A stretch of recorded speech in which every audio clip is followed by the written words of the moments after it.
It is so fun to get to talk to a star from the University of Illinois Urbana-Champaign. So you were born in Texas and grew up in San Antonio and Plano. How did you end up at U of I? Oh man, I always joke and say when my parents immigrated to America, my dad was like, "I'm gonna go to the biggest state," and he chose Texas.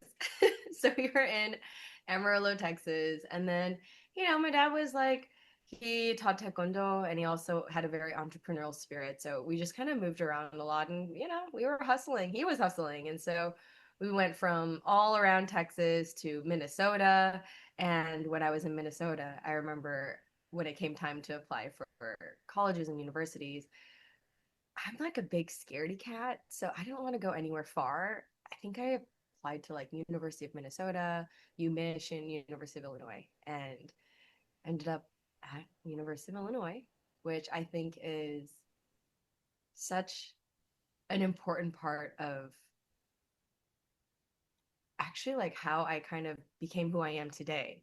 Like I grew up my entire life thinking, sorry, thinking I am okay, this sounds weird. I grew up my whole life thinking I was American, but like thinking I was like white. Like I like didn't know what it meant to be Korean American at the time. And again, this is like there wasn't a lot of like Asian studies, there wasn't a lot of like Korean American identity stuff. Like I didn't really know what any of that meant. And again, I'm from Apple Valley, Minnesota, where I think I was legitimately the only like Korean person. And if there were Asians, they were a lot of adopted Koreans. So their parents are white. So they're basically white. Like everyone's Caucasian. So I think in my mind, like I just really didn't know. And I obviously just, like as a kid, you just want to be like everybody else. But in at University of Illinois, I actually ended up meeting a ton of international students and a lot of like really cool other Korean Americans and being like, wait, you guys are like me. Your parents are Korean? My parents are Korean. Like I think I'm Korean. I don't know anything about Korea or Korean culture. I didn't speak Korean at the time. I remembered like I wanted to join like CASA, the Korean American Student Association, but I wasn't like Korean enough to be a part of it. So then I joined like AAA, but then I also felt like I wasn't Asian American enough to be a part of it. And it was weird because at that time it was like, there's people who are like really into their Asian culture and they very much know. But I think I just wasn't aware and I didn't really learn a lot of it growing up. And so it just was a huge learning experience. And then, I mean, I joke now, but I don't know if I can say this, but I like became friends with a lot of like Koreans because I would help them with all their papers and essays. And then like in trade they would like teach me some Korean. That's Like just as kids. And I don't know, I mean it feels like again it was decades ago, but I feel like I really learned to embrace my Korean culture in college and then again learned so much about the Asian culture. It was my first time having like boba bubble tea, my first time trying pho, first time trying like real sushi. I mean, yeah, I like look like this, but I was basically like a southern country gal that was like, oh, I like fried chicken and steak, mashed potatoes. And then now I feel like I'm like so Korean. Now I feel like I only cook Korean food and Asian food. And I feel like I'm so like now I mean, I'm almost fully fluent in Korean. Like now I read and write, I speak, and I'm a little proud when sometimes I'm a bit passing in Korea where they're like, "Oh wow, your English is really great," and I'm like, "Oh, thank you." And it's like I'm not offended at all. I'm like very honored that they think my Korean is good enough that I must be Korean, and they're just impressed that I can speak perfect English. And it's just really such an honor because for the longest time, no matter how much I worked at my Korean, and I'm talking, I would watch hours and hours of nonstop K drama, listen to so much K-pop music to learn and to get like the pronunciation perfect, which I really truly feel like media is the best way to learn a language. But I mean, again, it took almost 20 years. hmm hmm Okay, so you've been a star on YouTube in the supernatural drama series Teen Wolf and in the Netflix show Partner Track. After starring in K-pop Demon Hunters, how is this moment different for you? We're talking at the perfect time because about 2 weeks ago, I was thinking, okay, I know this. This is similar. It's similar to like that Teen Wolf fandom and love. I experienced it. I experienced a lot of love with Avatar, and I experienced a ton of love with Partner Track. Partner Track was the first time I saw my face on billboards. I got to be like in Times Square on that huge, huge media screen for like 2 months, and I was like, oh my goodness, I've made it, right? Like as a Korean American girl to be like head to toe just on these screens. I think that was just such an incredible moment. But then I think once the show was canceled, I felt so much like disappointment and I felt like a failure. I just felt like maybe that's it. Maybe my moments were, Teen Wolf, a hot second for Partner Track, and again, like Avatar, but I only exist in the Avatar world to really support our leads. And I'm happy to support because it's such an incredible show for Asian Americans and just such a cool world to be a part of. But I remember a few weeks ago meeting a ton of fans, and a lot of the fans were like, I've loved you since Teen Wolf. I've loved you since YouTube. I love Partner Track. And, we love that Rumi's like this. And, I felt like it was a lot of um, overlap for in a sense. And then only in the last like week, it has hit me that this is a whole new level. This is something that I have never experienced in my career. This is something that I feel like a lot of people never get to experience in their career. One I never even dreamed of because I didn't think it was possible for like a little Asian girl like me, right? I moved to LA in 2007, just hoping to be on TV a couple times and hoping to represent for the Asian girls out there, right? Like I just wanted to represent for the Midwesters and say, hey, we could do it. But I don't want to say like I was like satisfied, but I was like okay with what I had done till now. And then only in the last week, again, like I just got back from New York, we just lit up the Empire State Building to dance to our soundtrack, to dance to Golden, and we had people all over the streets of New York dancing and singing to the song with the most, I mean, I might be a little biased, but I think the most beautiful light show I have ever seen of the Empire State Building. And they did a phenomenal job. I feel like they really knew the movie. They chose all the right colors. It's all our girls.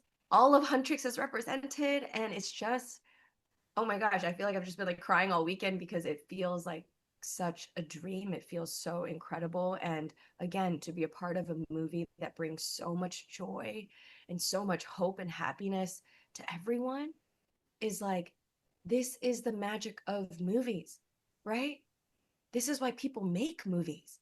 And I think sometimes people in the business forget that because this business is not easy. I'm 20 plus years here and it's not easy. And a lot of times we forget to hope and we forget to dream because you're busy working, you're busy in the grind. And I think for the first time in my career, I'm at this point where I'm just, again, in awe and celebrating with the fans, right? Where I think like everyone working on this movie is just as excited and elated and happy as the fans are, right? We're truly celebrating together. We're dancing together, singing together, and it's just so beautiful. And again, to sort of be on like every news channel, to be on every social video. I mean, I'm just like, my phone is just blowing up from all generations of my life, like people I haven't talked to in like 10, 20 years, just everyone being like, this is an incredible moment. And then, of course, to have people who I look up to so much, who I respect so greatly, being like, we're so proud that as like Korean Americans who have also sort of been in this business or been in this world for so long, we're proud that you get to kind of be a representative or like pioneer this like movement. And I'm like, wait, what? I didn't even sign up for that. And I don't know if can I even claim that? Like, I don't know. It's all like sort of happening as we speak. But I, again, just feel one, so honored just to be a part of this project. I feel so excited for what it means for the future of storytelling and movies. Like Netflix just broke records releasing in the theater 2 months after we were globally loved online, right? I think statistically, people would have thought that's impossible. I think, you know, nobody could have predicted this, right? I mean, we're sort of hitting a new stat or a new high every day. Our musicians are basically the hottest singers of all time right now. Our vocalists are top of charts for everything. Our producers and writers, you know, Maggie and Chris, our directors, are on a world tour because everybody's talking about K-pop Demon Hunters, and now it's like a beast of its own. And I feel like, again, trying to comprehend it all and like almost like it's like day by day right now, something new every day. It's just so incredible. So, I have so many questions I want to ask you, but since we don't have too much time, I'm going to skip to one about whenever there's a breakthrough for Asian American representation, like Crazy Rich Asians, everything everywhere all at once, or the dark comedy Beef, many wonder whether that will open doors, meaning decrease discrimination in Hollywood. Do you see that happening after K-pop Demon Hunters? I mean, I want to say yes for sure.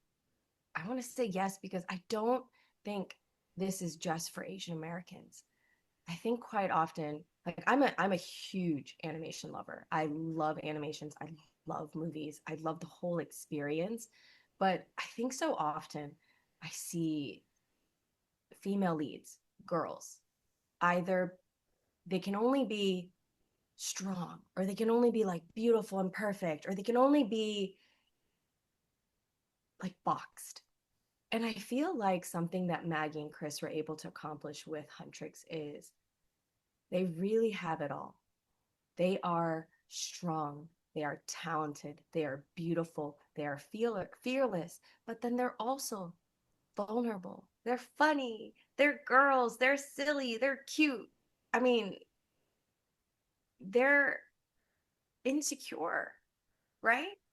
They have it all. And I think that's what makes them so relatable to everyone, regardless of gender or age. Everyone looks at Huntrix and says, oh, I'm like Rumi. I'm like Mira. Or they look at Saja Boys and they go, I'm Junu, right? And I think that is some phenomenal storytelling and character development and writing to just really, really make our characters so complex and dynamic. And then again, on top of that, this is a very specific story.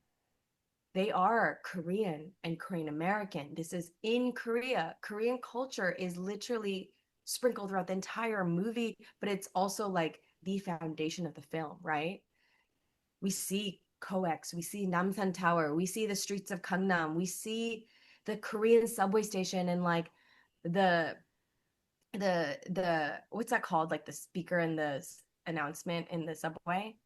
Um, That I sounds forget what like it's a called. description to me. But yeah, like even that like voice, it's in Korean, or like, the girls mix in Korean in the dialogue and in the music. It's like Korean is so seamlessly throughout the movie that I feel like it makes an audience who might not know Korean culture feel like they know Korean culture now. They're learning about Korea. They're learning about Korean culture in like the coolest way possible and loving it, right? They're seeing our food, they're seeing our fashion. And, this animation in particular has the most costume changes for any animation ever. And that's something that is very, I feel like, a nod to Korean K pop idols, which is something they do very, very well. Like fashion, just fashion beauty, Korea's like the best at it. And so I feel like there's, again, so much of the Korean culture in this movie, very specifically, that if it doesn't show the world that specific stories, narratives that are strong about of culture or people we don't know about can 100% be successful. If this message is not clear, I don't know how else or what else we could do to show that, right? Like with Teen Wolf, I remember seeing a ton of Asian girls dressed up as Kira, a couple non-Asians, but this is the first time that I have seen more non-Asians dressed up as Rumi, Mira, and Zoe than I have for anything, right? Like everyone, regardless of, again, race too, wants to be the girls. They want to be Huntrix. And they are definitely Korean. Like I really thank the animators and the artists for making them very clear that they're Korean, you know? And I just think I I just think it's like I know that this is so meaningful to so many Asian Americans, Koreans, Korean Americans, really, and women. A lot of the messages I'm getting, again, from like industry people is all in the same realm of this is really big for us. And again, I feel like that's all just kind of beginning to process for me in the last like week. So this weekend and this week has just been insane. It sounds lovely. I'm glad that you're getting to experience the impact that you're making for a lot of people. So, like you said, the character you play in K-pop Demon Hunters is everywhere. I've seen artists on social media drawing Rumi in their own style, covering her dances, styling their hair in her long purple braid. Who inspired your portrayal of her? Oh my goodness. Well, I can't take credit for any of that. That is the artists, the animators, our directors, creating Rumi is just beauty, right? I think for me as an actor, when I was finding Rumi's voice, I received a ton of direction from Maggie and Chris. They've been working on this movie for years and years before I became involved. And so I really was following a lot of their lead, but I think inevitably like so much of myself goes into it, especially in some of like the big dramatic scenes with like Celine or when Rumi breaks down. I thought a lot about my career and my life and how tough it's been to try to always be perfect, to always do it right, and to always make everyone happy. And I feel like Rumi feels a lot of that pressure. And I felt a lot of pressure taking on a role like Rumi because I really wanted to respect her and honor her and make her really truly the best. I mean, I think I had a lot of imposter syndrome throughout this whole project because I kept thinking, am I good enough? Can I even do this? Like, I'm sure there's someone better for it than I. And so I think it was one of those things where even though I had auditioned, even though it was something that it wasn't like given to me, right? Like I auditioned for this and I fought for this as much as any other actor does for their roles. But yeah, I thought of a lot of my friends that work so tirelessly in Korea who are so talented and work so hard to be these perfect idols, quote unquote, right? They're perfect. But what it takes to be perfect, you make a lot of sacrifices and it's tough. And, and so I think I thought of a lot of that. And then I also wanted to give Rumi a lot of strength.